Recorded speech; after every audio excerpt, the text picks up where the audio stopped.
Hi, this is Ilma Art Studios photograph for today. That's a fall color, a fall scene in one of the streets on the road to Badlands, which is one of the tourist site near Orangeville. Check my website for more artworks and photographs at ilmaarts.com. Today I'd like to share with you my poem devotional extracted from Philippians 4 verses 11 to 12.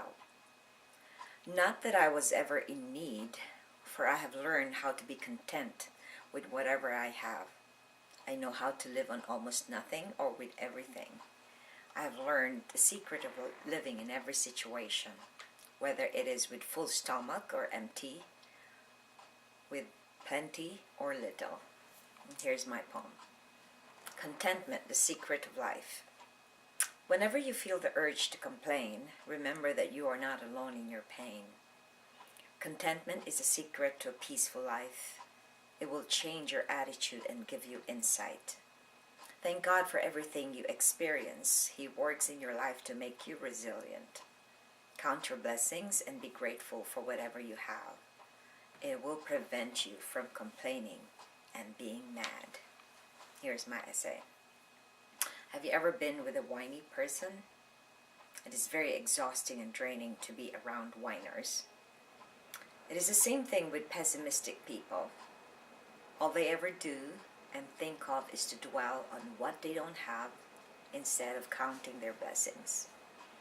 I used to be a complainer, so I know how hard it is to be with someone who is one. Paul talks to the Philippians about the secret to life, which is contentment. He advises them to learn to focus not just on what they don't have, but to be thankful for everything, whether they have something or nothing. Prayer. Lord, thank you for everything. Reflection. How can you be contented in life? And I think I'd like to answer that reflection question, that one of the ways that we can be contented in our lives is to count our blessings. And I for one did that because that's how I was able to overcome my negativity and pessimism and learn to focus on the positive as I count my blessings. At first it's very hard to do that because you gotta have to really have a shift of perspective. So instead of constantly counting or whining about every little thing that you do not have, that you want or you need, try having a thank you diary or thank you list for what you can be thankful every day. And I just finished doing Max Lucado's Before Amen Bible study.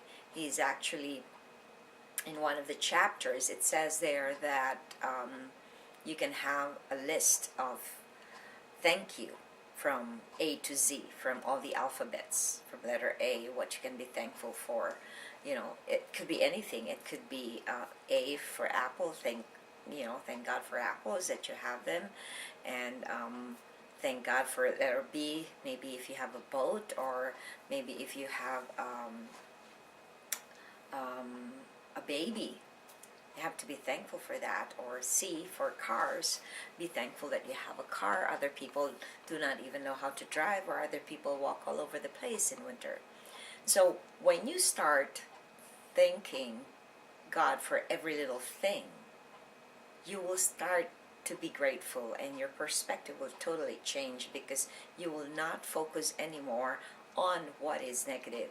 It's just like aiming a camera at something. If you aim at something on a different perspective, you will constantly get that same results. But if you shift it and change it to another perspective, then you will find that, oh, it's a different one. It's the same thing with the way you think. The more you focus on wanting something, actually the Bible says that we should not want in Psalm 23, because God has already provided everything that we need. it's not everything that we want, but everything that we need. And so sometimes when you start wanting something, there is probably something going on in your life. There is a discontent somehow because you're wanting something that you do not have. But as Paul said in his letter to the Philippians, that he has learned to have a contented life, whether he has something or he doesn't have anything. But you know what? Sometimes also God's do not want us to have something because he's trying to teach us a lesson, or it's not because he wants to be bad and mean and not to give us something that we want or we need, but it's because there's something maybe that we're doing wrong or thinking wrong with wanting to have that thing, or maybe that something will probably hurt us and God doesn't want us to be hurt. So there is always a reason why we don't have what we don't have, and there's always a reason to be thankful for things that we don't have, because sometimes it protects us from getting into sin. So thanks for watching, and I hope that you check my website at ilmaarts.com. That's ILMAARTS.com for more artworks and photographs. Have a blessed day.